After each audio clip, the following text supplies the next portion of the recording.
할렐루야. 여러분 오랜만입니다. 제가 한동안 너무 자주 오는 것 같아서 제가 의도적으로 안 왔습니다. 그건 아니고요. 굉장히 하나님이 많은 은혜를 주셔서 한국에 와도 거의 몸이 절단이 나가지고 단기간 검사를 받고 또 갈 수밖에 없는, 또 여러분도 아시다시피 또 우리 사랑하는 아들이 또 좀 어려움이 생기면 또 미국에 가야 돼서 그런 일 때문에 한국에 오랫동안 머물지 못하고 중간중간에 왔다가 또 그냥 왔는데 목사님한테 전화 드리고 와야 되잖아요. 또 못하고 가면 또 섭섭해 하실 것 같고, 그래서 몰래 다니다 보니까 어느 순간 제가 스파이가 돼버렸습니다. 반갑습니다. 제가 피피스 교회를 처음 온 게 한 5, 6년 전, 아니 거의 7, 8년 전 성경 공부를 하고 왔다가 목사님 뵙고 목사님과 함께 나누면서 여기 오게 됐는데, 제가 여기 올해 이제 11년 남수산 사역을 하게 됐어요. 11년을 되면서 여러 가지 많은 일들을 경험하게 되는데, 드디어 제가 안식년이어도 안식년 전체를 받지 못하고 한 5개월 정도, 어떤 분이 저희 남수단에 방문하셨는데 저희 파송교회 목사님께 김지용과 박경호 저렇게 놔두다간 죽는다. 저희가 거의 매주 말라리아를 걷게 됐어요. 왜냐하면 말라리아도 여러분 아시다시피 말라리아 병의 내성이 생기는 게 아니라 약의 내성이 생기면서 저는 거의 한번 걸리면 500ml의 최고치를 맞아야, 약은 아예 먹는 약은 듣지도 않고 저희 아내도 계속 약을 먹고 주사를 맞고 그런 여러 가지 상황이 되면서 저희가 쉬어야 되겠다. 또 하나님께서 남산 사역의 아버지는 보시겠지만 또 많은 일들을 하나님 하게 하셔서 또 하나님의 새로운 일들을 준비하게 하는 과정 속에서 한동안 쉼을 가지고 준비하고 기도하면서 하나님 어떻게 그 길을 열어가신지를 우리가 보는 시간들을, 점검하는 시간들을 갖게 되었습니다. 제가 어떤 분이 그런 얘기 하더라고요. 10년의 시간을 얘기하고 나누니까 목사님 드디어 이제 한 텀이 끝났습니다. 이제 10년이라는 시간 한 텀을 끝나고 새로운 제 시즌 2를 하나님이 준비하고 계십니다. 그래서 여러분 잘 쉬시고 또 준비하시고 기도하면서 하나님이 어떻게 열어가신지를 보면 좋겠습니다 라고 말씀하시더라고요. 제가 이번에 비행기를 타고 오면서 하나님께서 저에게 10년의 시간들을 준비하게 하시는, 또 생각하게 하시는 시간들을 갖게 되면서 비행기 타면서 신명기를 읽게 됐어요. 신명기를 읽게 되는 과정 속에서 신명기 1장을 읽게 되면서 모세가 40년 전과 40년 후, 비포와 애프터, 11년이면 갈 수 있는 그 가나안 땅을 가지 못하는 그 정탐권 사건 이후에 다시 40년 돌아서 가나안 땅을 정복의 앞에 둔 모압 땅 앞에서 40년 후에 새로운 세대, 다음 세대들에게 그때 40년에 있었던 그 어려움들과 그 아픔과 그 고통을 다시는 이런 일들을 반복하지 않도록 그 40년 전의 사건들을 소환하면서 자기가 40년 동안 하나님이 경험했던 애굽 땅에서 그들을 인도하고 스포네산을 지나 가네스 바하나까지 1년의 시간들을 경험했던 그 하나님을 고백하고, 또 그들에게 40년 동안 그들과 함께 광야를 돌면서 경험했던 그 자기가 만난 하나님을 경험하며 나누며 그들에게 나누는 그 삶을 통해서 제 삶을 돌아봤어요. 모세는 40년이지만 이 10년의 시간들을 통해서 내가 만난 하나님은 누구이고, 내가 만난 그 하나님을 내가 다음 세대를 향해서 내가 만나는 사람들에게 어떻게 고백하고 나눌 수 있을까를 제 스스로를 질문해 보는 과정 속에서 하나님께서 저에게, 제가 10년에, 여러분 모세가 신명기 1장 19절에 그가 경험했던 광야를 크고 두렵던 광야라고 얘기합니다. 여러분 광야를 생각해 보세요. 제가 북수단에서 살면서 사막을 다녀봤어요. 사막을 다녀보고 제가 재작년에 이집트에 가서 양계장을 지으면서 시내산은 아니지만 이집트 근방에 있는 그 지역을 달아보니까 정말로 덥고 힘들더라고요. 근데 그 크고 두려웠던 그 광야를 통해서 그가 만난 하나님, 모세가 만난 하나님을 이렇게 고백합니다. 모세는 이스라엘보다 먼저 가셔서 그들의 인생, 그들의 삶을 책임져 주시는 하나님이라 라고 고백합니다. 30절에 보면 너희보다 먼저 앞서 가시는 하나님께서 요 애굽에서 너희를 위하여 그 목전에서 모든 일을 행한 것 같이 이제도 너희를 위하여 싸우시는 하나님, 그는 너희보다 먼저 그 길을 가시며 장막짓고를 찾으시고 낮에는 구름기둥으로 밤에는 불기둥으로 너희가 갈 곳을 지시하시는, 그들의 인생을 책임져 주시는 하나님이라고 고백하고 있는 것이죠. 그리고 두 번째는 모세는 또 이렇게 고백합니다. 31절에 이스라엘 백성을 보호하사 그들의 행로를, 그들의 인생을, 그들의 목표의 삶을 마치게 하신 하나님, 광야에서 너희와 같이 당하였거니와 사람이 자기의 아들을 아는같이 너희 여호와 하나님께서 너희 행렬 중에 너희를 안으사 이곳까지 이르게 하셨다라고 얘기합니다. 모세가 고백한 것처럼 정말로 남수단의 삶을 10년의 생을 살아보면 우리의 인생을 광야라고 하지만 그냥 광야가 아니고 정말로 제가 은혜가 되더라고요. 크고 두려웠던 광야. 날마다 지난 6월 달에요. 여기 의정부에 한 목사님께서 남수단에 목회자 세미나를 오셨어요. 오셨는데 이분이 말라리아를 걸리셨어요. 말라리아를 걸리셔가지고 강의하는 중에 말라리아에서 약을 드셨어요. 목사님 약 드시지 말고 주사 맞으시라고. 주사 맞으시면 훨씬 더 좋으실 거예요. 아니 괜찮다. 약 먹으니까 좋아지는 것 같다고. 그래서 약을 거부하셨어요. 저의 말을 안 드셨어요. 그리고 이분이 안식오를 맞이하여서 터키로 자기 섬기는 또 송기사님 만나 뵌다고 터키로 가셨어요. 근데 터키로 갔는데 말라리아가 변형이 생겼어요. 제 아내가 겪었던 것처럼 급성 폐렴이 와가지고 숨을 쉬지 못하는 거예요. 근데 그때로 바로 그날 밤 연락이 와서 몸이 이상하다고. 아니 당장 병원 가라고. 당장 병원 가라고. 안 갔어요. 그냥 약 먹고 견디겠다고 했어요. 근데 그 다음날 아침에 5발짝을 못 걸어가네요. 숨이 차서.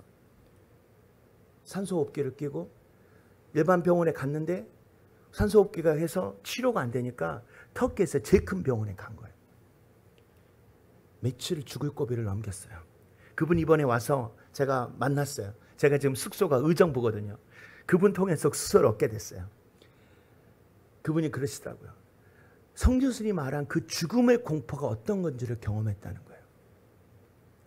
그 죽음의 공포가 어떤 건지를 자기 인생 속에 한 번도 그런 죽음의 공포를 경험하지 못했지만 말라리아를 이번에 겪으면서 성교사님이 수십 번, 지금은 한 70번 넘은 것 같아요.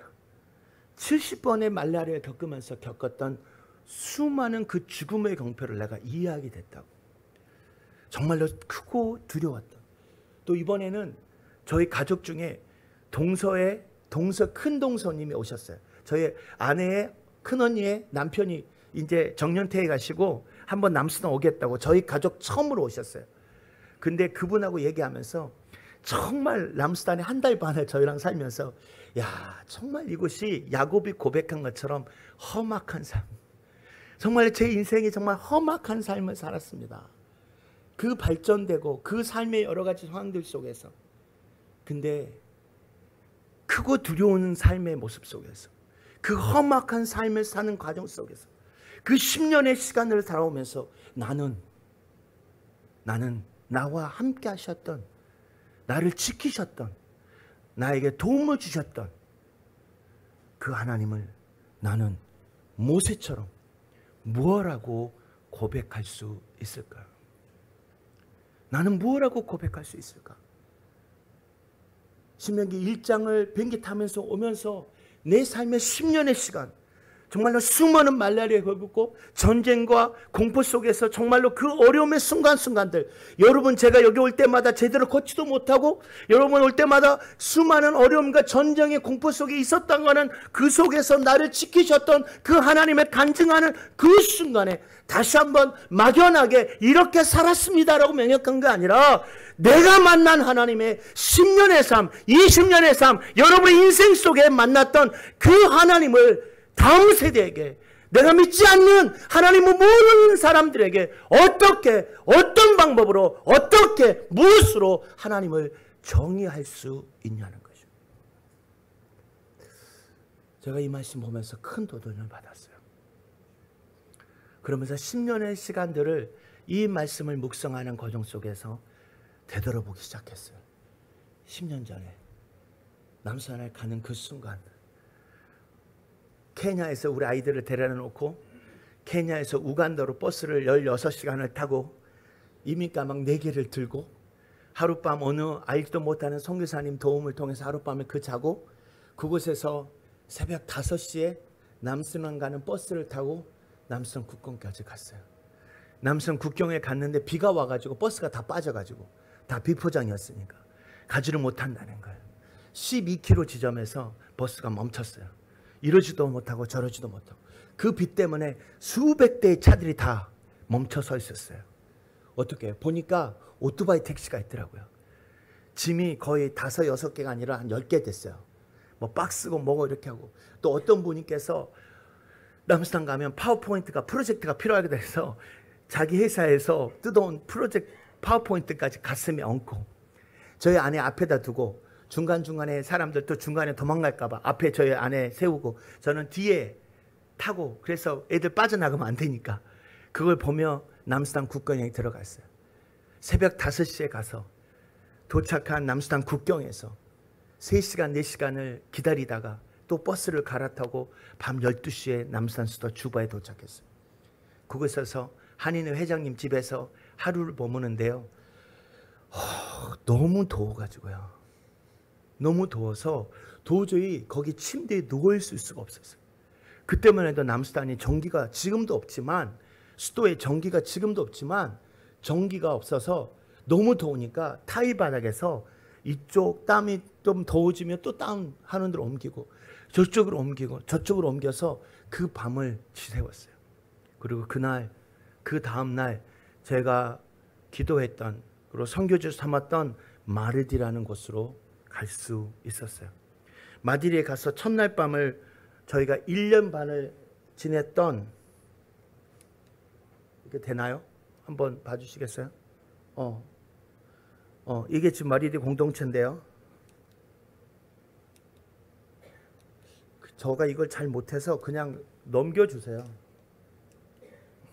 손실어가지고 목사님 이거 하면 할 때였는데, 네, 이게 현재 공동체가 아닌데, 이거 아니고 이거밖에 없어요. 그럼 놔두세요. 현재 공동체는 나중에 보여드리면 돼요. 들어갔는데요, 3m 바이 5m, 아마 목사님 지금 목양실 정도 사이즈의 그 공동체, 그곳에서 제가 1년 반을 지냈어요. 근데 밤마다 찾아오는 손님이 저를 너무너무 힘들게 했어요. 그거 뭔지 아세요? 쥐예요. 쥐. 왜냐하면 쥐님이요, 자기가 평생 느껴보지 못했던, 맡아보지 못했던 이 고추장 냄새가 너무 환상적이었나 봐요. 매일 밤 찾아다니는 거예요. 근데 그때 제가 그 전에 남수단을 답사하는 과정 속에서 영국 선교사를 만났는데 꼭 사야 될 게 있다는 거예요. 모기장. 영국에서 만든 그 모기장이 꼭 가져야 된대요. 그래서 그 모기장을 인터넷 주문해가지고 샀어요. 10년 전에. 사가지고 갔는데요, 그 모기장이 정말로 좋아요. 어떤 상황 속에서도 정말 모든 것을 다 보호할 수 있었어요. 밤마다 쥐들이요 침대에 올라와요. 침대에 올라와서 기어다니는데도 그 모기장은 우리를 보호해 줄 수 있었어요. 근데 문제는 그 모기장이 너무 촘촘해가지고 바람이 하나도 안 들어온다는 거예요. 바람이 하나도 안 들어와. 얼마나, 그러니까 한두 달은 그래도 쥐가 무서우니까 들어온대. 저희 아내는 아무리 더워도 그냥 철철 방아요. 절대. 왜냐면 막 밑에 이렇게 돌아다니는데 저는 더위에 약하거든요. 더위를 너무 타는 거예요. 그래서 어떻게 해요? 지야 두라라. 그냥 나랑 너와 함께 살자. 그리고 살았어요. 그리고 낮에는 그냥 그 집 옆에다가 처마를 하나 둬가지고 거기서 음식 해가지고 비 오면 그냥 안에서 하고, 그 방에서 3m 바이 3m, 목사님 방 정도. 어떻게 했냐면 부부가 1년 반을 이 싱글 침대가 제대로 못 만들어지니까 기역자로 놓고 1년 반을 거기서 살았어요. 그 1년 반을 놓고 그 과정 속에서 이제 저희가 공동체를 짓기 시작했어요. 집을 시작하는데 여러분 제가 늘 말씀하시잖아요. 제가 지금 보기에는 농사 짓고 건물 짓는 사람처럼 보이지만 제 나름대로 공부한 사람이라고. 제가 구목사님처럼 열심히 공부는 하지 않았지만 나름대로 가방줄이 꽤 길어요. 그런 나름대로 미국에서 유학하고 영국에서 공부한 나름대로 가방끈이 꽤 있는 사람이에요. 그리고 저는 태어나서 남수단 가기 전까지 호미를, 괭이를, 농사에 농자도 못 오는 사람이에요. 그런데 남수단에 가다 보니까 어떻게 살아야 되잖아요. 집이 들비시기 시작하는데 저는 우리 아버님은 그렇게 잘 사는 분이 아니었지만 애지중 뒤에서 한 번도 대학 다닐 때 노가다 하면서 돈 벌어온 적이 없어요. 시멘트가 모래가 어떻게 고등학교 기술 시간에 배웠던 그거 외에는 그 경험을 해본 적이 없는 사람이에요. 근데 어떻게 해요? 집을 지었잖아요. 그러니까 모르니까 어떻게 해요? 아는 분한테 전화해주고 그 비싼 국제 전화해가지고 세멘트 몇 대 몇으로 비벼야 잘 되는 건가요? 그래서 3대1, 4대1 이렇게 해가지고 집을 짓기 시작했어요. 근데 집도 거기서 공구들이 필요한 재료들이 구하지 못하니까 어떻게 산속에 가서 다 비어가지고 아니면 비어있는 사람들 그걸 가지고 초가집을 짓기 시작했어요. 1년 반 동안. 누구나 믿겠어요? 집 4m 바이 5m 바이 6m를 짓는데 1년 반 걸렸어요. 재료가 떨어지면 다 서 있어야 돼요. 다 스톱해야 돼요. 근데 그 과정 속에서 현재 애들한테 일 못한다고 얼마나 구박을 당했나요? 지금도 저 구박한 애하고 저하고 말 안 해요. 상처가 너무 커가지고. 제 마음에 깊이 있는 상처가 있어서. 그 집을 지었어요.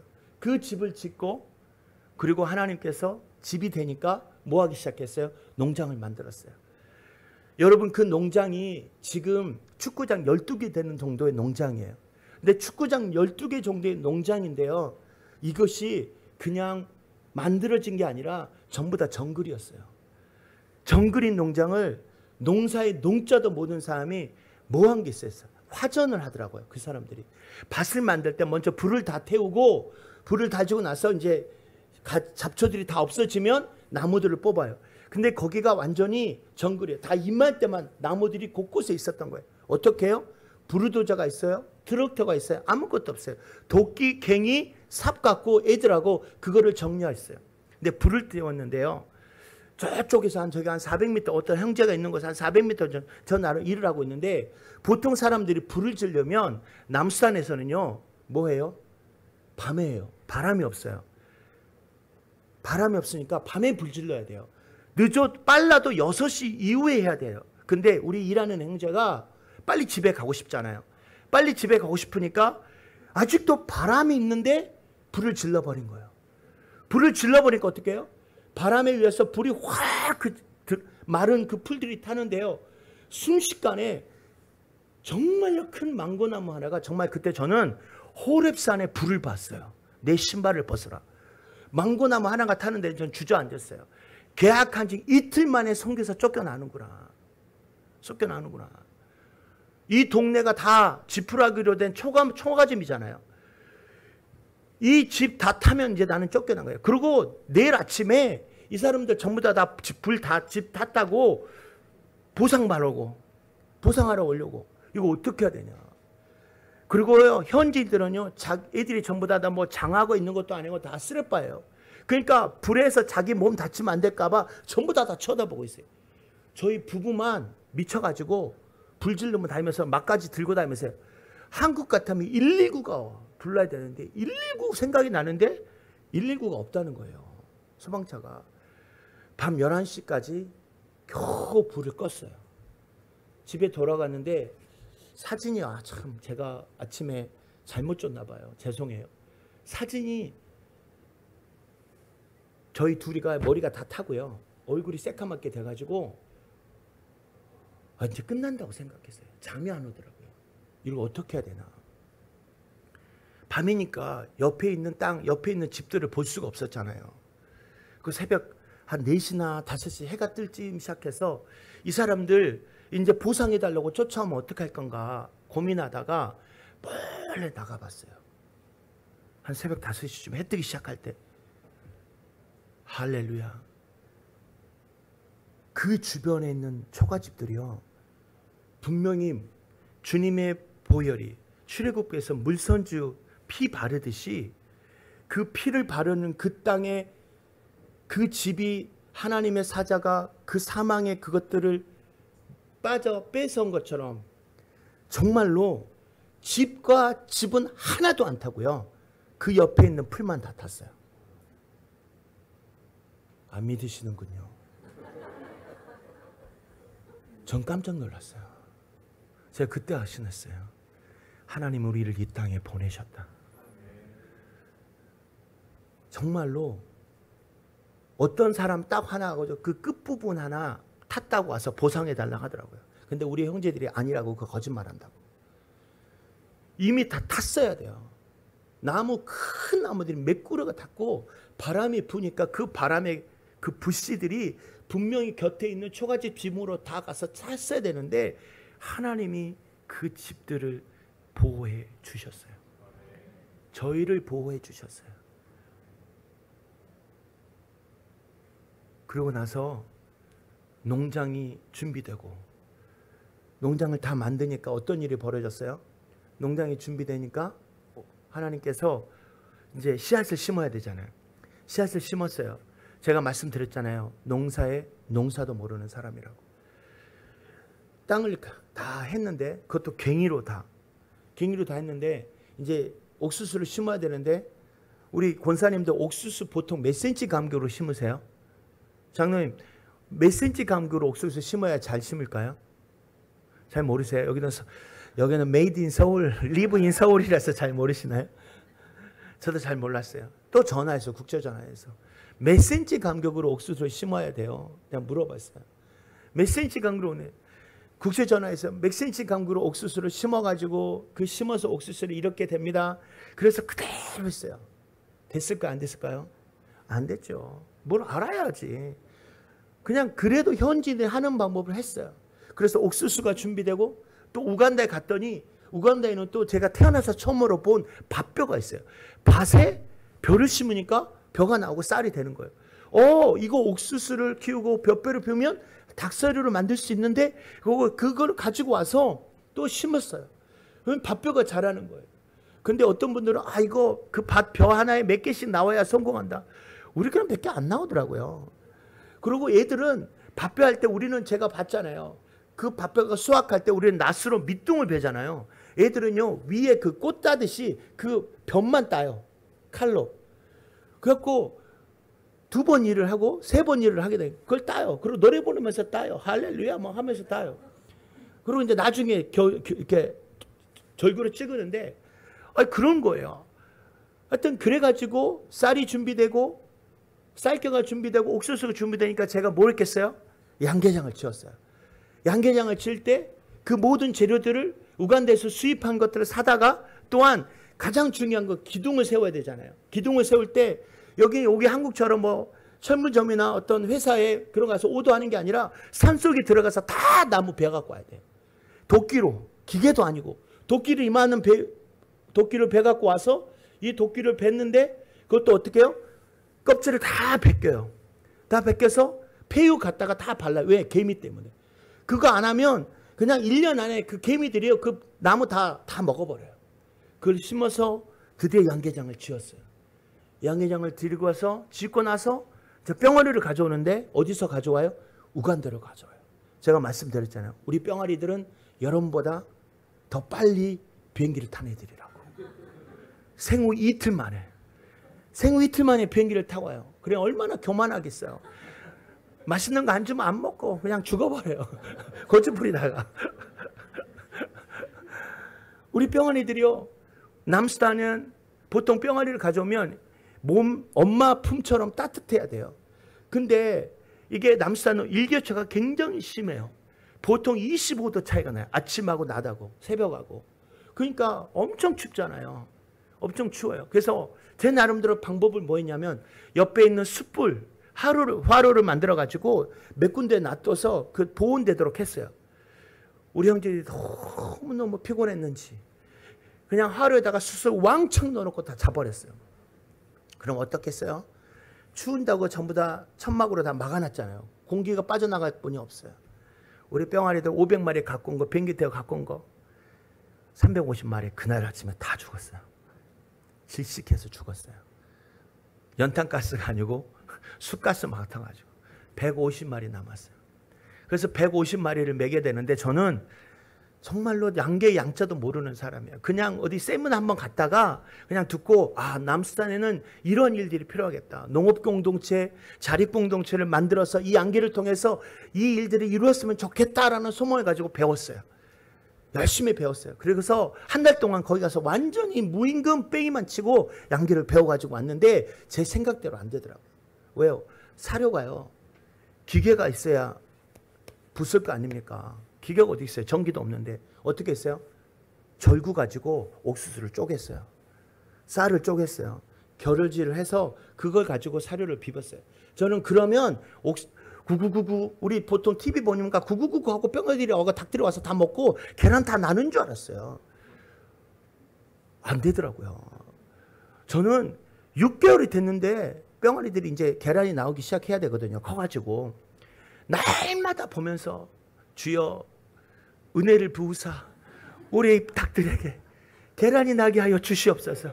계란이 안 나오고 뭔가 막 설사 같은 물이 막 나오는 거예요. 왜? 닭들에게 계란에 만든 그 계란 껍질을 만들기 위해서는 무기질이 필요해요. 지금 완전 전문가 다 됐어요. 그 무기질을 위해서는 조개 껍질 뭐 이런 거 먹여야 돼요. 그 뼈 같은 거. 그걸 또 못 먹였네. 그래가지고 어떻게 했어요? 동네에 있는 달팽이라는 달팽이 다 잡으러 다녔어요.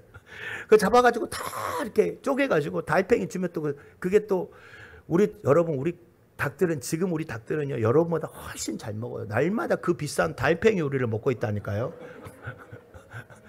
달팽이 해가지고 계란 껍질 조서가지고 그걸 먹는데 드디어 계란이 나오기 시작했어요.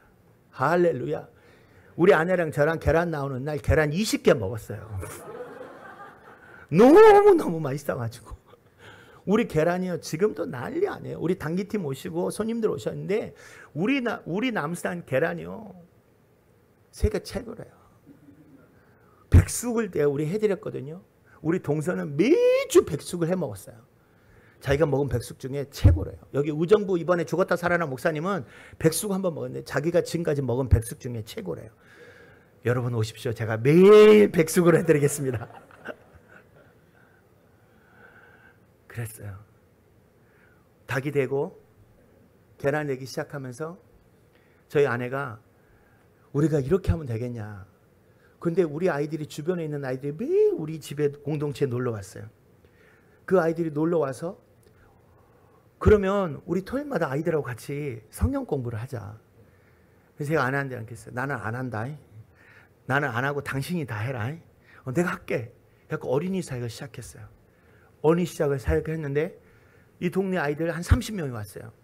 근데 사진 와갖고 말씀 가르치고 그 힘들게 가져온 파워포인트에다가 설교 말씀에 뭐 영상 비슷한 거 이렇게 보여주고 애들이 좋았나 봐요. 그리고 제일 좋았던 건 막대사탕. 막대사탕 하나씩 사가지고 다 줬어요. 다음 주에 데려와. 친구들 데려와. 몇 명 데려온지 아세요? 100명이 와버렸어요. 100명이 와버렸어요. 이 100명이 왔는데요. 어떻게 해요? 100명 와서 이제 애들하고 같이 예배 드리고 찬양하고 우리 공동체 식구들이 우리 형제들이 함께 교사로서 같이 일하기 시작했어요. 그게 10년 전, 5년 전 제가 여러분을 처음 만날 때예요. 그때는 정말로 저를 불쌍히 여기셔가지고 제대로 걷지도 못하고 그냥 저만 생각하면 눈물 나고 저만 생각하면 우리 김병진 목사님은 제가 전화하면 뭔 일이요? 또 뭔 일이요? 그러셨어요. 그랬던 저희가 지금 남산 보세요. 제 이름이요 문익점이 아니고 박이점이에요. 제가 5년 전에 여기 와서 백일홍 씨앗 두 팩을 사갔어요. 저희 아내가 꽃을 되게 좋아해요. 그래서 그것을 심었어요. 한 주에다 심고, 근데 백일홍이요, 남수산에 최적화된 꽃이더라고요. 딱 폈어요. 근데 그게 그냥 1년만 코스모스처럼 1년이면 끝나는 줄 알았는데 거기 심은 자리에 또 나고 심은 자리에 또 나고 그 다음에 이제 씨를 받아다가 또 딴 데 뿌리면 또 나는 거예요. 그 항망했던 그 공동체가 이렇게 바뀌었어요. 그 전의 사진들을 보면 저는 오늘 집에 가면 저희 아내한테 죽을 것 같아요. 어떻게 준비했는데 이걸 제대로 하지 못했냐고. 이 공동체가 그 아무것도 없던 그 황량한 그 공동체가 꽃이 피는 꽃밭으로 바뀌었어요. 한번 볼까요? 그 다음 사진 한번 보여주세요. 네, 이제 될까요? 이거 보세요. 꽃밭이 됐죠.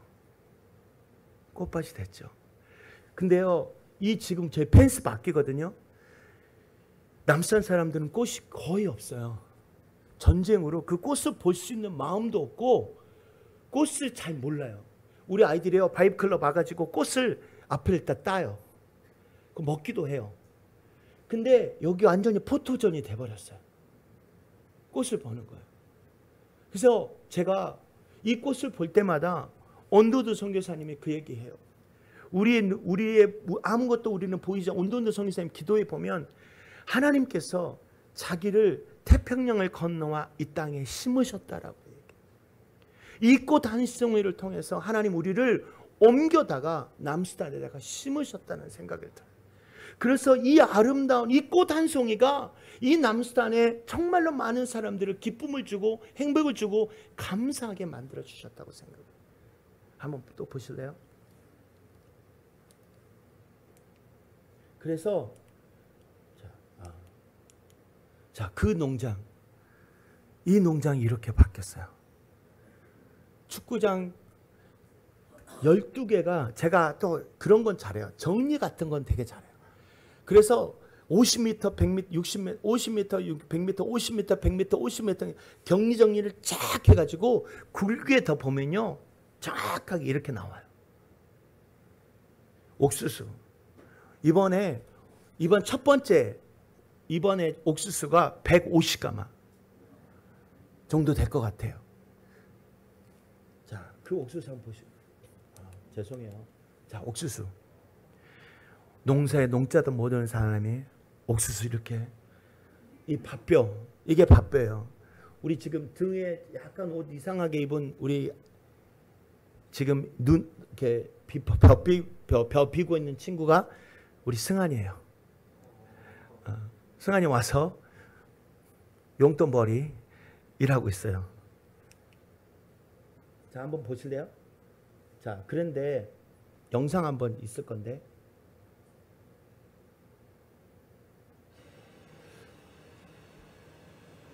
자, 잠깐만 멈춰주세요. 이 트랙터가요, 하나님이 올해 우리에게 트랙터를 허락해 주셨어요. 어떻게 얻었는지 아세요? 작년 11월에 주바에 갔어요. 주바에 갔는데 신부님들을 만났어요. 저쪽 울주마 톤즈 그 이택 신부님하고 같이 사역하는 게 아니라 다른 지역에서 사역하시는 신부님 우연히 만나게 됐는데, 어떻게 사세요? 정말 처음 만났잖아요. 남수단에 한국분이 계세요. 예, 있어요. 몇 년 계셨어요? 11년 있었어요. 10년이 있었어요. 그런데 어떻게 하시는지 저희 농장 사진을 보여주고, 제가 이렇게 살았어요. 그럼 어떻게 농사 지세요? 그러는 거예요. 저희 손으로 지어요. 괭이로.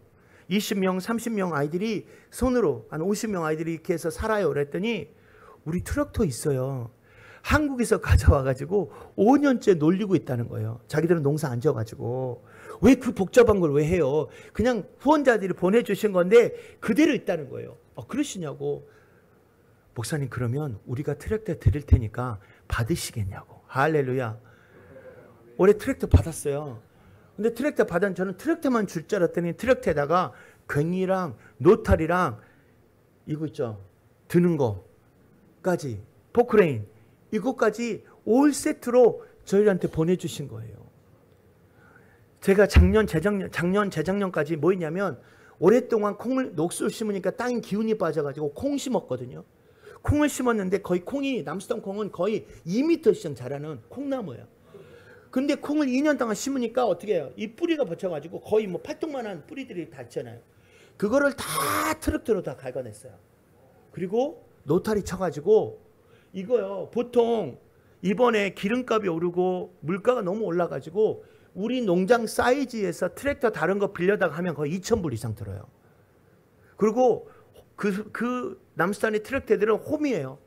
괭이에요. 그냥 다 긁어가지고 우리 소 괭이 하듯이, 그러면 전부 다 애들이 괭이 갖고 전부 다 다시 플랫으로 만들어야 돼요. 평지로 만들어야 옥수수 심을 거예요. 그러면 거의 한 달 이상 걸리는데요. 트랙터 딱 생기고 나니까 일주일 만에 이걸로 다 떠가지고 나무 다 뜯어냈잖아요. 그리고 일주일 만에 그 땅 전부 다 노터리 치고 딱 한 달 만에 옥수수 다 심었어요. 할렐루야. 그냥 보세요. 보여주세요. 얼마나 감격인지 몰라요.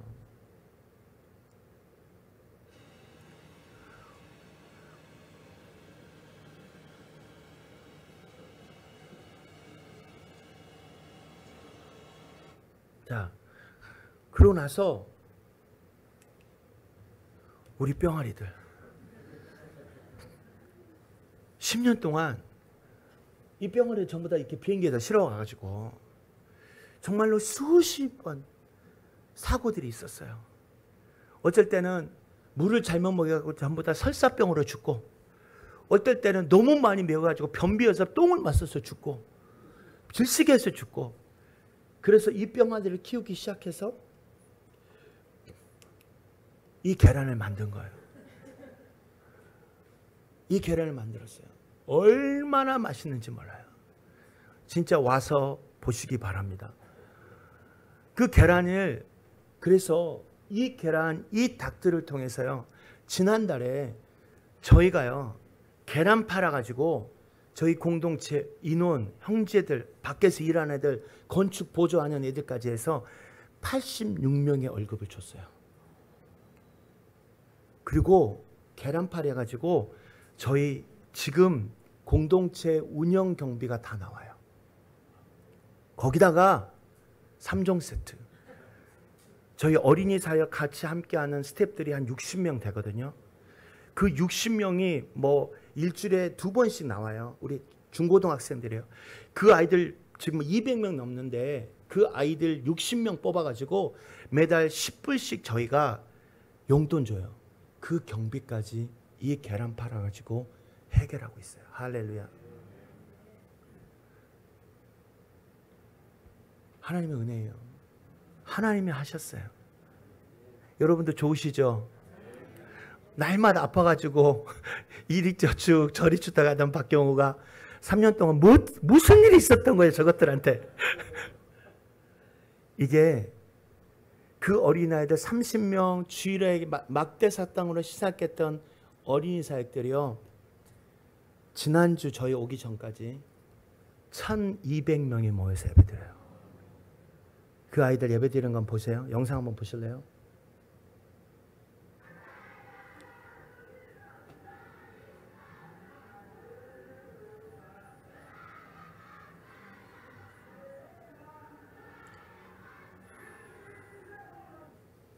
자, 또 다음 거 있어요. 놀라지 마세요. 다음 영상. 1200명 안 믿으시죠? 보세요. 짠!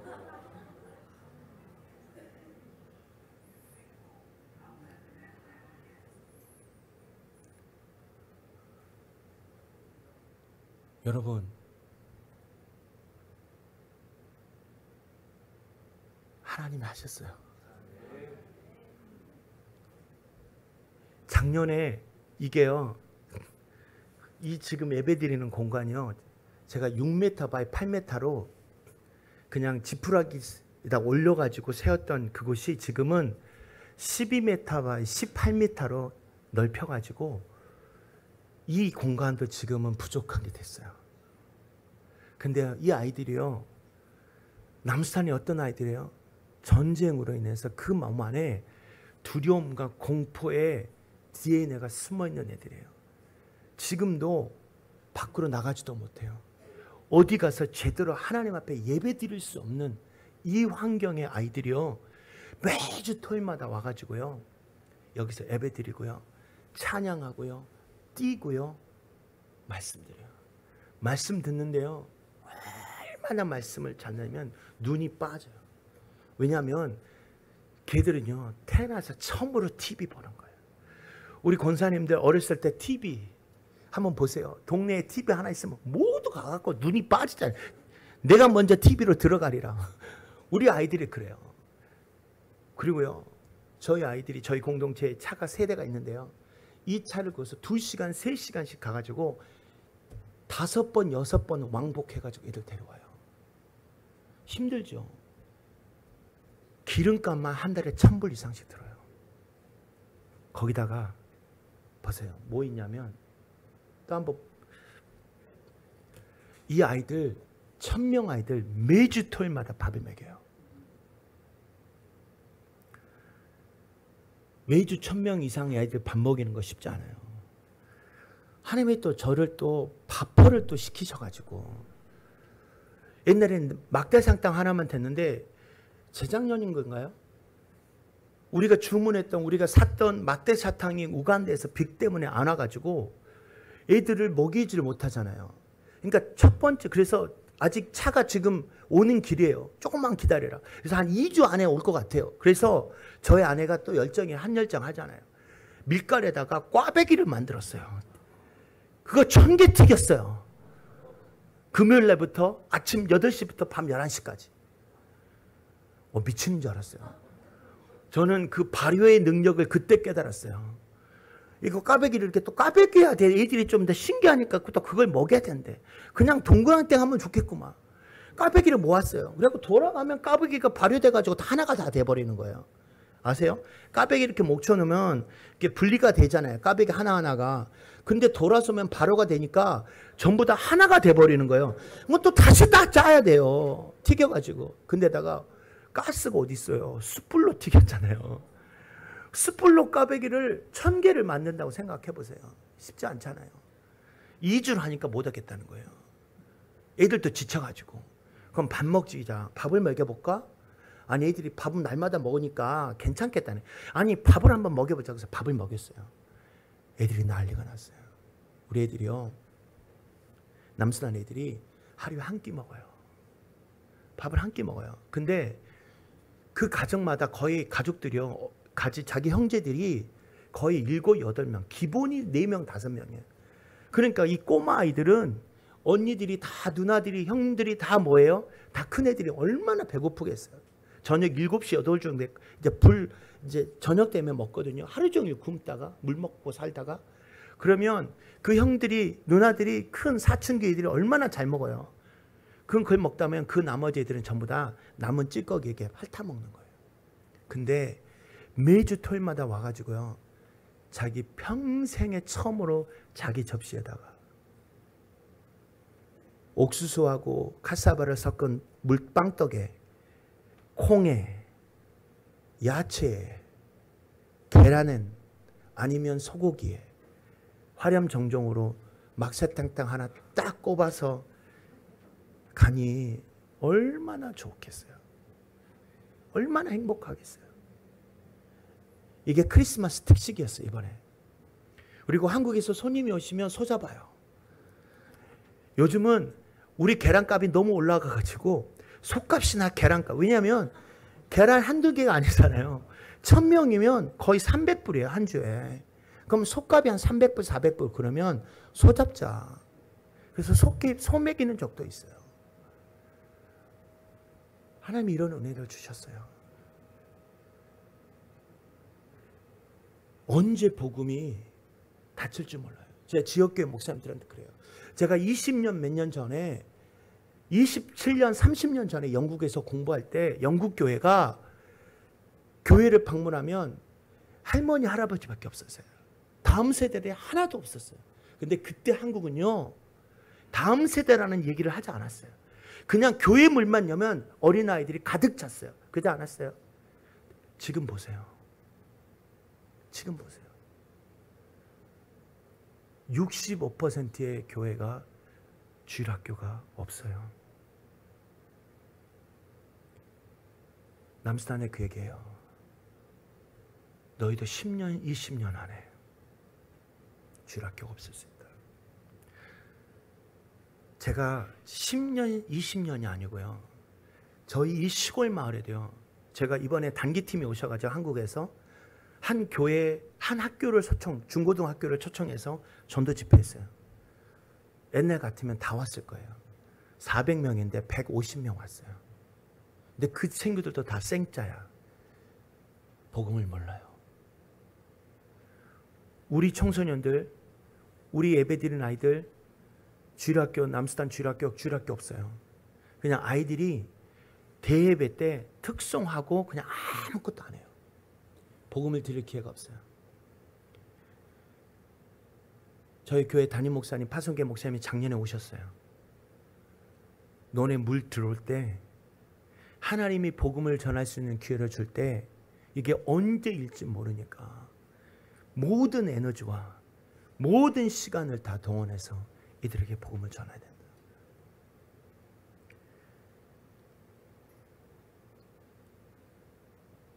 자, 그 다음의 일들이 청소년 사역이에요.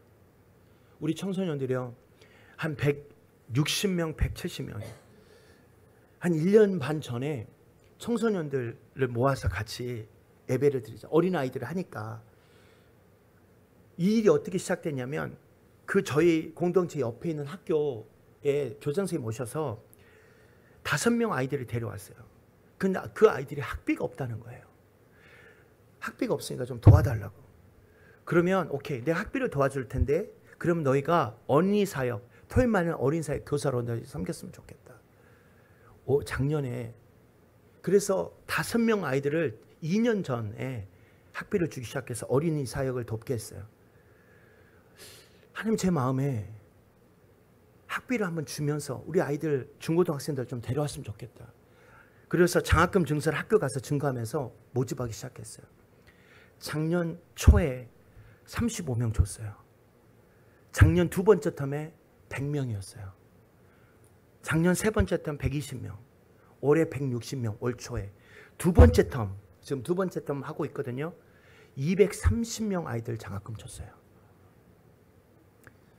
우리의 목표는 그냥 그들이 가난하고 힘들고 어려워해서 장학금 주는 게 아니라 그들에게 no sweat no money예요. 땀 흘리지 않으면 어떤 돈도 주지 않는다. 이 아이들이요, 매주 금요일날 학교 끝나고 와요. 학교 끝나고 와서 저희랑 같이 예배 드리면서 말씀 나누면서 이 아이들이 토요일날 주기도 학교에서 공부할 교재들을 가르쳐요. 그리고 기도해요. 자기 반 맡은 반을. 이 맡은 반 230명, 160명, 180명 아이들 오는데요. 청소년 아이들, 어린 아이들까지 다 해서. 근데 이 아이들이 한 반에 4명, 5명씩 교사로 나눠가지고 30개의 반을 다 나눴어요. 유치원부터 초등학교 6학년까지. 나눠서 4반씩 나눠가지고 교사로 섬기기 시작해요. 섬길 때 그걸 해요. 첫 번째, 서머라이즈. 쉐어링을 먼저 하게요. 오늘 네가 목사님 설교로 무엇을 얻게 됐는지, 이해한 게 뭔지를 알게 나누기 시작해요. 그리고 뭐예요? 그러면 그걸 갖고 선생님이 서머라이즈 해주고, 서머라이즈 끝나면 어플리케이션 적용을 하게 해요. 그리고 성경 말씀 구조를 외우게 해요. 본문 말씀을. 그리고 5번째 뭐냐면 예배가 다 끝나면 아이들과 게임하고 그룹 액티비티를 하게 해요. 금요일날 그걸 다 준비를 시켜서 토요일날 우리 아이들이요, 8시에 예배 시작 준비하면 6시 전 7시 반 이때 와가지고 의자 세팅 다 준비하고 우리 기다려요. 할렐루야. 할렐루야. 그 아이들이 이렇게 하고 있어요. 자, 우리 영상 한번 보시겠어요? 이게 금요일날 우리 다음 토요일날 예배 준비하면서 기도해 하는 모습이에요.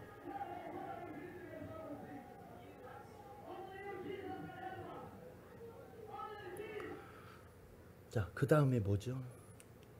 그래서 장학금을 수여해요. 감사합니다.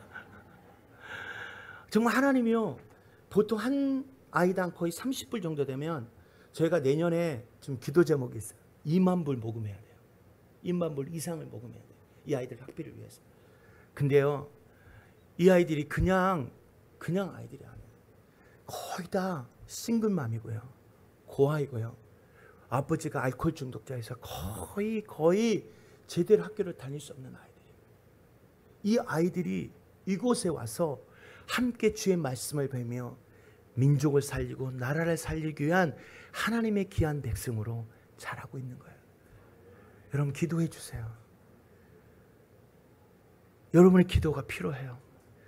재정이 아니고 이 아이들이 수많은 분들의 기도를 통해서 이 민족과 나라와 백성을 살리는 주님의 귀한 리더들로 세워지게 해달라고.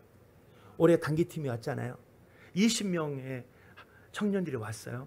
와가지고 악기랑 다 갖고 왔어요. 드럼, 키보드, 드럼, 베이스 기타, 일렉트릭을 다 갖고 왔어요. 공항에서 난리가 났어요. 남수단에서. 남수단 역사상 20명의 단교팀이 온 적이 없어요. 얼마나 놀랐겠어요.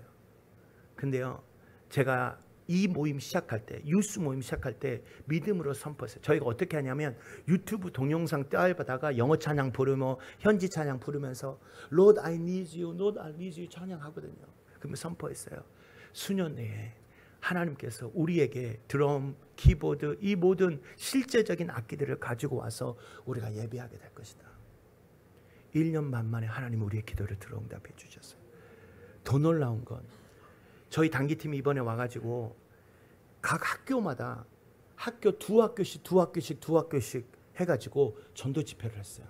매일 1200명씩 왔어요. 7일 동안 했어요. 10,000명이 주님의 복음을 들었어요.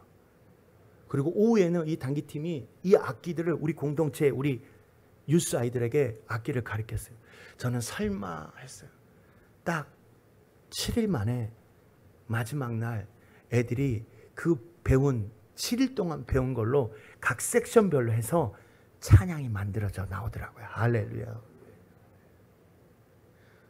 정말로 이들 위해서 기도하는데 눈물이 나왔어요. 하나님 우리가 무엇이간데, 하나님께서 이 부족한 종의 기도를 응답하셔서 우리 아이들이 하나님은 신실하시라고, 우리의 기도를 응답하셨다고, 목사님이 말하는 대로 선포한 대로 이루신 하나님은 사시고 위대하신 하나님이라고 우리 200명, 1000명의 아이들이 고백하게 해 주셨어요. 할렐루야. 할렐루야. 그리고 또 일을 하나 저질렀어요. 저희 현지 목회자들이 인터넷이 있어야, 책이 있어야 아무것도 없어요. 이분들이 오셔서 설교를 좀 준비해 주셨으면 좋겠대요. 매주, 제가 설교를 잘 못하는데요, 매주 토요일, 화요일마다 20분, 15분, 어떨 때는 25분, 이분들이 저희 공동체에 오셔서 저랑 같이 말씀을 나누면서 한 2시간 안에 설교 하나를 만들어 가요. 그래서 그 말씀을 가지고 주일날 가셔서 설교를 하세요. 근데 제가 놀랐어요. 이분들 시골이고 전부 다 움막집이고 다 그래서 그냥 얼마나 되겠네요. 이분들이요, 말이 돼서 나름대로 대형교회 목사님들이더라고요. 거의 300명, 400명, 500명.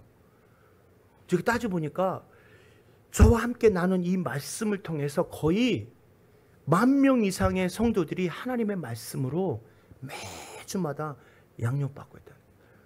그래서 목사님들이 간증해요. 성도들이 와가지고 우리 목사님 설교가 바뀌었디야. 우리 목사님 설교가 옛날엔 딴소리 안 하고 이제는 진짜 하나님 말씀이 말씀같이 들려온다는 거예요. 할렐루야. 와, 할렐루야가 적습니다 지금. 그래서 또 한국에서, 미국에서요, 하나님이 그동안 손님이 안 오셨잖아요.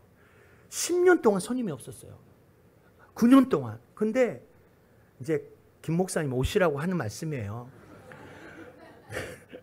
권사님들, 목회자들이 오셔가지고 미국에서, 한국에서 이제 목사님들이 오셔서 3일씩 목회자 세미나 하신 거예요. 구 목사님 준비하시기 바랍니다. 사모님 괜찮습니다. 제가 확실하게 보호해서 백숙 먹여가지고 계란 먹여가지고 보내드릴게요.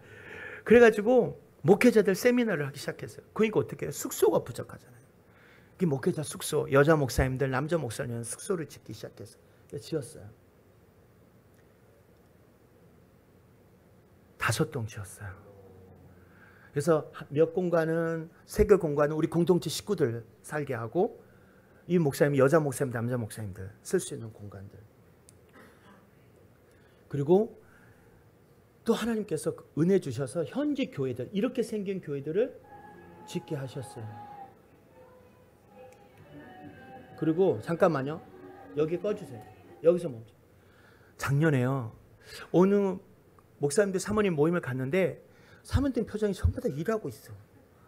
근데 막 감동이 있어서 작년 5월 달인가요? 그 컨퍼런스 갔는데 사모님들 전부 다 일하고 있어요. 제가 교회 갈 때마다 사모님 전부 다 일하고 있어요. 설교하러 가면.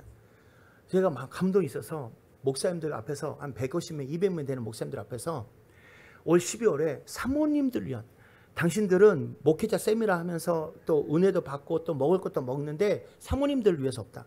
내가 사모님들을 위한 세미나를 하겠다. 그래서 했어요. 사모님들이 오셨는데요. 3일 동안 아무것도 안 했어요. 세미나 하고 말씀 오전 딱 한 번 하고 오후에는 게임하고 밀가루 묻히기 하고 물 옮기기 하고 종지 접기 하고 저녁에는 영화 보여줘. 태어나서 다 영화를 처음 본대. TV를 처음 본대. 뭐 봤는지 아세요? 나홀로 집 2. 뭐 영어도 못하고 그거 좀 나홀로 집 했더니 정말로 아침 저녁에 전부 다 이러고 있는데 나홀로 집 2, 1 보는 순간 전부 다 웃고 은혜 받고 다 하시더라고. 그 마음이 풀리기 시작했어요. 자 보세요. 그리고 마지막 날 가는 날 한국 교회 어떤 권사님 집 전사님 통해서 후원을 받아서 강의 듣고요. 놀이 게임 하고요.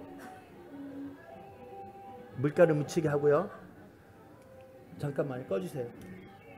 자, 이거 막 우리 그 사모님 이렇게 춤추는 거 보셨잖아요.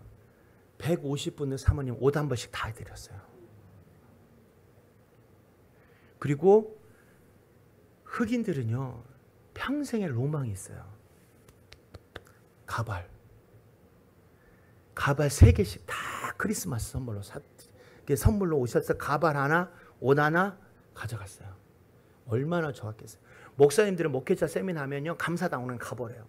사모님들은요 감사합니다, 감사합니다, 감사합니다.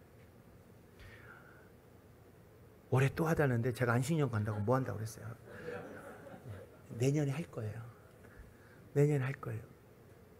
그랬더니요 목사님들이 그 다음 주에 와가지고 우리 목회자들 성경 공부에 와가지고 자기 마누라가 집에 올 때 웃고 오는 것 결혼 이후로 처음 봤대. 너무 행복해가지고 좋아하고. 하나님이 이 놀라운 일들을 저희 삶 속에 하셨어요. 제가 여러분과 함께 그 과거의 비포의 모습들 못 보여줬지만 제가 목사님께 영상으로 여러분 카톡으로 다 보내드리려고 할게요. 제가 그 비행기를 타고 오면서 10년의 시간들을 정리하면서 내가 만난 하나님 나보다 앞서 가셔서 제가 남산 처음 갈 때요 하나님 제가 금식하면서 이 땅을 하나님 어떻게 가야 돼요? 제가 죄송 말씀이지만 남수단 들어갈 때 제 계좌에 헌금 계좌에 40만 원 있어요. 30만 원 있었어요. 현지 교회하고 이 땅을 계획할 때 사인할 때 잠이 안 오더라고요. 파송교회가 어느 누구도 책임지지 못하는 이 상황 속에서 나는 어떻게 해야 될지 기도하는 그 순간에 주님이 저에게 주신 말씀이 있었어요. 이게 뭐냐면 이사야서 45장 2절과 3절의 말씀이에요. 내가 내 앞에 가서 험난한 길을 평탄케 하고 논문을 쳐부숴주시며 세빗장을 꽂고 흑암 중에 있는 보와 은밀한 중에 숨어있는 재물을 부어 너를 부른 자가 여호와 하나님이심을 알게 하겠다. 내가 힘들고 어려울고 재정적으로 어려울 때마다 내가 정말로 많은 어려움 속에서 멈춰서 있고 이러지도 못하고 저러지도 못하고 하는 그 순간마다 하나님이 이 말씀을 생각하게 하시면서 하나님 나보다 앞서가셔서 나를 지키시겠다고, 나를 보호하시겠다고, 앞이 막혀있는 그 모든 것들을 다 쳐 부숴서 아무것도 없는 제 삶 속에 은밀한 중에 숨은 보물, 재물들을 부어서 내가 너를 부른 자가 여호와 하나님이심을 알게 하시겠다고 하지 않으셨냐고. 하나님 이 말씀대로 해주셨어요. 여러분 보셨겠지만 여러분도 몇 년 만에 저를 보시고 이 놀라운 것들 보시면서 놀랍지 않으세요? 어떻게 이 모든 일을 행할 수 있겠어요? 저희 파송교회 담임 목사님 오셔서 아니 내가 해준 게 없는데 어떻게 이런 일들을. 목사님 교회에 와서 여러분들이 섬겨주신 돈 한 푼 한 푼 모아서 한 건물 짓고 한 건물 짓고 한 건물 짓고 그 모든 일들을 통해서 하나님이 저의 삶 속에 이루어지신 하나님, 여호와 이레의 하나님의 이 준비하여 주신 하나님, 미리 앞서가셔서 나의 필요와 나의 삶의 모든 것들을 예비하여 주신 여호와 하나님, 여호와 이레의 하나님, 이 모든 일을 행할 수 있도록 나와 함께하여 주신 수많은 전쟁의 공포 속에 말라리아로 정말로 수십 번의 말라리아 매일 밤마다 40도의 고열을 하면서 죽을 수밖에 없는 죽음의 공포 가운데 있을지라도 나와 함께하여 주심으로 나를 세우시고 이루어 주셨던 임마누엘의 하나님, 아무것도 모르고 농사의 농자도 공동체의 공동체, 양계 어린이 사역, 요수 사역, 이 모든 것을 할 수 있도록 나를 도와주신 에베네셀의 하나님. 그래서 저는 하나님이 누구냐, 당신은 누구냐, 저는 이예임, 여호와 이레, 에베네셀의 임마누엘의 하나님을 섬기고 하나님을 믿는 사람입니다. 여러분 어떻습니까? 여러분의 하나님, 많은 사람들의 삶 속에 여러분은 여러분의 다음 세대들에게, 여러분의 자녀들에게 내가 만난 하나님을 누구라고, 무엇으로, 누구라고 정의하며 얘기하실 수 있겠습니까? 오늘 돌아가시는 그 걸음 속에서 오늘 이 밤에 주무시기 전에 여러분의 하나님을 만나시고 그 만남을 통해서 내가 만난 하나님이 누구인지를 명확하게 얘기할 수 있는 여러분 되시기를 주의 이름으로 축원합니다. 여러분 오늘 제가 마지막 찬양 하는데요, 불 끄지 마세요. 저는 불 끄는 거 싫어해요. 저기 첼 앞에 꽃들도 앞으로, 저기 여기 말고 첼 앞에 꽃들도 찬양 있어요. 아니 꽃들 좀 보여주시겠어요? 여러분 제가 말씀드렸죠, 이만한 꽃씨 하나를 가져와서 제가요, 저희 공동체에 집 앞에 꽃이 다 너무 아름답게 펴었어요. 어느 날 그 꽃을 바라보다가 진짜 언더우드 선교사님의 기도가 생각이 났어요. 하나님이 그 언더우드 선교사님을 120년, 130년 전에 미국에서 태평양 머나먼 태평양을 건너와 여기에다가 옮겨다 심으셨어요. 그 옮겨다 심은 그 언더우드와 아펜젤러와 수많은 선교사님들을 그 씨앗을 통해서 우리가 복음의 구원의 아름다운 은혜를 누리게 되었어요. 하나님이 이 부족한 자를 한국에서 남수단으로 옮겨 놓으셨어요. 그래서 그 옮겨 놓으신 이 박경호라는, 김지영이라는 이 꽃씨가 이제는 조금씩 피기 시작해서 이 꽃을 통해서 수많은 그 굶주리고 배고프고 두려움이 쌓인 어린아이들이 주님을 소망하며 기뻐하며 감사하며 주의 복음의 은혜를 나누고 있어요. 학교를 다니지 못하고 매일매일 학교에서 학비를 내지 못해서 쫓겨난 그 아이들이 더 이상, 나는 우리에게 제가 선포해요. 너희가 우리와 함께 하면 더 이상 우리의 삶 속에 no more stop the 술구비가 없어서 너희가 학교를 다니지 못한 일은 없을 것이다. 그 아이들이 학교를 그만두는 그 두려움 없이 마음껏 힘을 다해 예배하고 있습니다. 제가 지금 여러분과 함께 기도할 것은, 하나님이 저에게 또 다른 비전을 허락해 주셨어요. 또 다른 10년의 시간들을 하나님이 좀 이제 안정됐으니까 좀 누릴 수 있는데, 이 비숍이 학교에서, 이 교회, 현지 교회에서 영구 선교사가 세워놨던 대학을 저에게 건물 전체를 넘기고 400명이 모고 있는 고등학교, 중고등학교를 저희들한테 넘기겠다고. 그 건물 그대로 다 쓰고 이 아이들 키워달라고.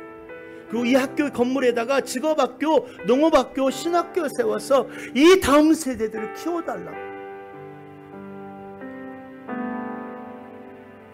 하나님이 새로운 10년의 삶을 통해서 저희에게 또 다른 하나님을 고백하게 하실 줄 믿습니다. 여러분, 이 꽃들의 아름다운 주의 은혜가 여러분의 삶을 통해서 함께 이루어지기를 소망합니다.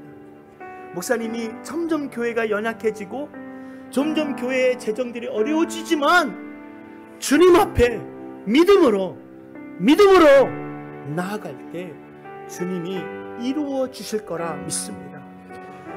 여러분, 환경과 조건과 상황을 통해서 크고 두려움의 광야, 험악한 인생의 삶이 있지만 다시 한번 주님을 바라보며 믿음으로 나아갈 때 여러분의 삶을 통하여, 여러분의 삶의 모습을 통하여 단지 오늘 삶 속에 은혜 받았다라고 하는 그 감동이 믿음을 통하여 여러분의 삶의 실천함으로 드러나기를 주의 이름으로 소망합니다.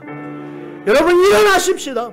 지금의 형편과 상황에, 여러분이 교회에 처진 상황에 주저하지 않고 다시 한번 영원하신 주님을 바라보며 여호와의 에베네셀의 임마누엘 하나님이 무한 남수단의 한 선교사의 고백이 아니라 나의 고백이 되도록 부르짖으며 기도하며 하나님 앞에 나아갈 때에 여러분의 삶을 통하여, 여러분의 삶의 인생의 꽃들을 향하여 수많은 사람들이 그 꽃의 아름다움을, 즐거움을 노래하게 될 것입니다.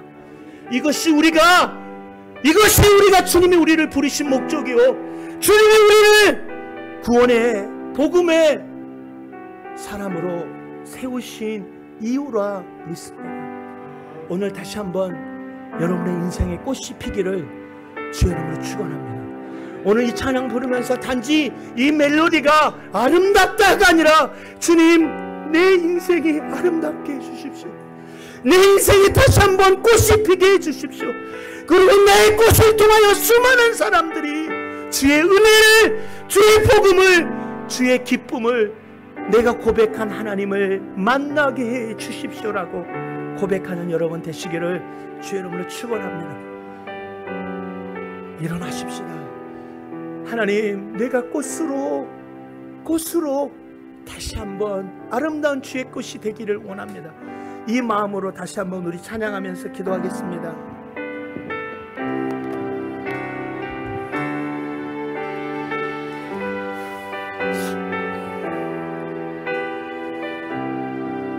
우리 가슴에 손 얹고, 주님, 내가 다시금 주의 꽃이 되겠습니다. 고백하겠습니다. 이곳에 꽃 사진 보여주세요. 영생 솟아나 골짝 지나갈 때 모자나 열매 맺히고, 모자나 열매 맺히고, 웃음소리 넘쳐나. 우리 고백합니다. 믿음으로 그날에 하늘이 열리고 모든 이가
모자라 모자라. 아멘. 모자라 열매 맺히고 큰 소리 넘쳐나리라. 그날에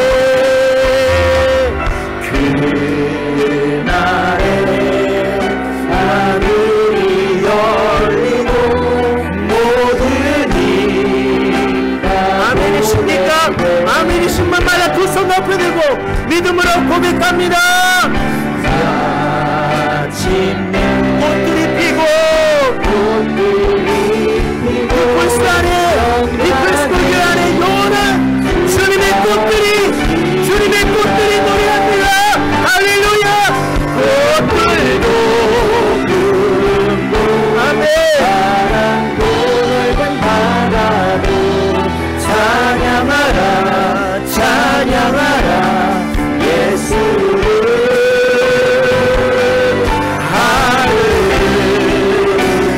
할렐루야 노래해 나의 영혼아 전의 주 은혜의 주. 꽃들도 다시 한번 부릅니다. 꽃들도 할렐루야. 할렐루야. 할렐루야. 찬양하라 찬양하라 예수를. 할렐루야 노래해 나의 영혼아 은혜의 주 은혜의 주 은혜의 주. 시간을 함께 기도할 때에 하나님이 저는 믿습니다. 하나님께서 여러분을 빌프스 우유라는 이곳에 옮겨놔 심으셨습니다. 옮겨놔 심은 이 아름다운 꽃들이 어떤 상태에 있습니까? 아직도 피지 못하고 땅속에 있습니까? 피었는데 제대로 된 색깔이 없습니까? 아니 이미 피었다가 쓰러져 버리고 이미 끝나버렸습니까? 주님은 여러분의 꽃이 아름답게 피어 여러분의 삶에 고백되어지는 하나님이 이 꽃들을 통하여 증거되기를 원합니다. 오늘 주님 앞에 고백하십시다. 주님, 내가 다시 피기를 원합니다. 나의 꽃, 내 꽃이 피어 네가 고백하신 하나님이 나의 하나님, 임마누엘 하나님, 용화의 하나님, 에베네zer 하나님, 네가 만난 하나님이 온전히 피어서 이 세계에, 이 땅에, 이 교회 안에 아름다워지기를 원합니다. 원하는 자마다 우리 한번 주여 한번 부르고 기도합니다. 주여! 오 하나님 아버지, 이 시간에 하나님 아버지께서 이 땅에 아버지 교회에 저를 옮겨놔 심으셨습니다. 이제는 그 옮겨놔 심으신 이 꽃이 이 제가 하나님 어떤 모습으로 있는지를 다시 한번 보게 하셔서 내가 아직도 피지 못하고 있는지, 피었다가 저버렸는지, 아니면 아버지 병들어 있는지, 아버지 온전한 모습의 꽃의 형체를 드리지 못함을 용서하여 주시고 주님 이 시간 우리에게 구하오니 하나님 꽃으로 온전히 주님의 이름을 높이기 원합니다. 내가 고백되어진 하나님을 다시 한번 내 삶에서 정리하고 내가 만난 하나님, 나의 하나님이 온전히 내 삶을 통하여 드러내기를 원합니다. 고백되어지기를 원합니다. 하나님 피어주기를 원합니다. 주님 나의 꽃, 주님의 꽃, 내 삶의 꽃들이 피게 하여 주시옵소서. 꽃들이 피게 하여 주옵소서. 성령의 비가 내리게 하시고 성령의 담비와 성령의 은혜를 통하여 내가 아름다운 꽃으로 회복되게 하여 주시옵소서. 이 교회가 하나님이 이 교회를 세우셨는데 하나님 이제 다시 한번 아름다운 꽃으로 아버지 하나님 피어나도록 주님 피어나게 하여 주시옵소서. 성령님 역사하셔서 이 꽃들이 피어서 아름다운 영향력, 모든 사람을 행복하게 하는 그 아름다운 꽃들로 이 교회 안에 세워지게 하시고 피어지게 하여 주시옵소서.